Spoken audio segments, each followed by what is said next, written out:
बिस्मिल्लाहिर्रहमानिर्रहीम। हमारी कहानी शुरू होती है समुद्र किनारे बसे एक छोटे से गांव से, जहां सुबह की पहली किरण के साथ यूसुफ नाम का एक मछुआरा अपनी नाव में जाल सुधारता है।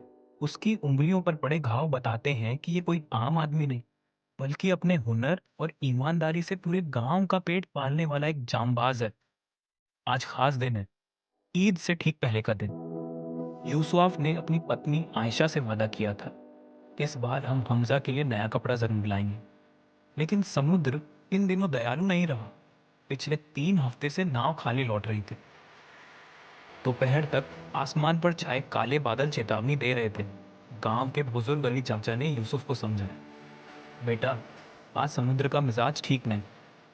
लेकिन यूसुफ ने सोचा, अगर आज नहीं गया, ईद पर हमजा नए कपड़ों के बिना रह जाएगा। फिर वो हुआ जिसका सबको डर था। समुद्र ने अपना रूप बदल लिया। 20 फुट ऊंची लहरें यूसुफ की छोटी सी नाव को पल भर में निकल दी। नाव का मस्तूल टूटा, पानी भरने लगा। यूसुफ ने आखिरी बार अपने गांव की तरफ गई। तब फिर अंधेरा छा गया। किनारे पर आयशा की चीखें हवा में घुल गई।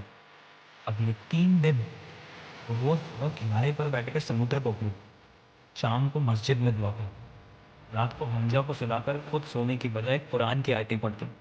गांव वाले कहने लगे, आयशा, अब हिम्मत छोड़ दो, यूसुफ कभी वापस नहीं आएगा। लेकिन आयशा के जवाब ने सबको चौंका दिया। मेरा ईमान कहता है, जिस अल्लाह ने मूसा को फिरौन से बचाया, वो मेरे यूसुफ को भी लौटाएगा। वहीं दूर एक अज्ञात द्वीप पर यूसुफ की आंखें खुली, सर में तेज दर्द, प्यास से जलता गला, और फिर एक अजीब सी आवाज, सर, सर। यूसुफ ने आंखें मलकर देखा। एक छोटा सा बंदर उसके पास बैठा था। जैसे कोई रहबर, बंदर ने उसे एक नारियल दिया, फिर पानी की तरफ इशारा किया। यूसुफ ने पहली बार महसूस किया, अल्लाह ने उसे सिर्फ बचाया नहीं, बल्कि उसकी राह आसान की थी। 3 दिन बाद वो बंदर यूसुफ को एक पहाड़ी पर ले गया। वहां थी एक गुफा, जिसके अंदर से हल्की नीली रोशनी आ रही थी। अंदर जाते ही यूसुफ की सांसें रुक गई। पूरी गुफा की दीवारें चमकदार मोतियों से जड़ी थी। लेकिन तभी एक भयानक आवाज, गुफा का दरवाजा बंद हो। यूसुफ फंस चुका था।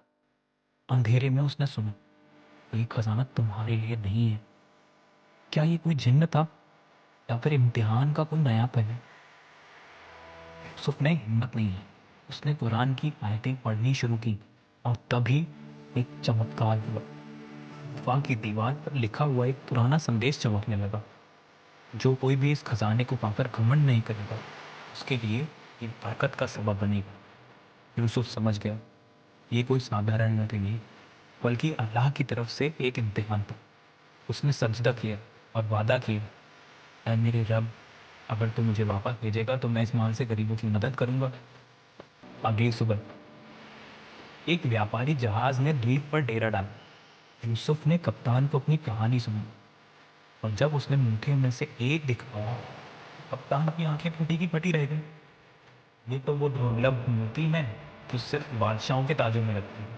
लेकिन यूसुफ ने सिर्फ एक शर्त रखी, मुझे मेरे गांव वापस ले चलो, मेरी आयशा और हमजा मेरा इंतजार कर रहे हैं। जहाज ने रुक गया, यूसुफ के गांव की तरफ। लेकिन क्या आयशा ने हार मान ली थी, या फिर अल्लाह ने उसके लिए भी कोई इंतजाम कर रखा था? गांव में उस दिन भी आयशा किनारे पर खड़ी थी। उसकी आंखों में अब आंसू नहीं, बल्कि एक अटूट विश्वास था। तभी हमजा चिल्लाया, अम्मी, देखो वो दूर।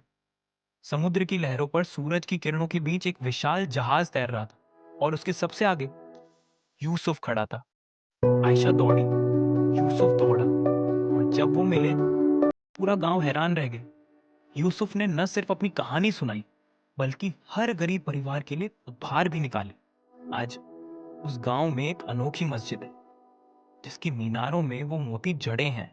रात में वो इतने चमकते हैं जैसे तारों से बातें कर रहे हैं। यूसुफ अब भी मछली पकड़ता है, लेकिन अब उसकी नाव में हमेशा 2 जाल होते हैं, एक अपने लिए और एक जरूरतमंदों के लिए। अगर ये कहानी आपके दिल को छू तो लाइक जरूर करें, शेयर करें, ताकि और लोग भी इस सुंदर सबक से रूबरू हो सकें। और ऐसी ही प्रेरणादायक इस्लामिक कहानियों के लिए सब्सक्राइब बटन पर क्लिक करना ना भूलें।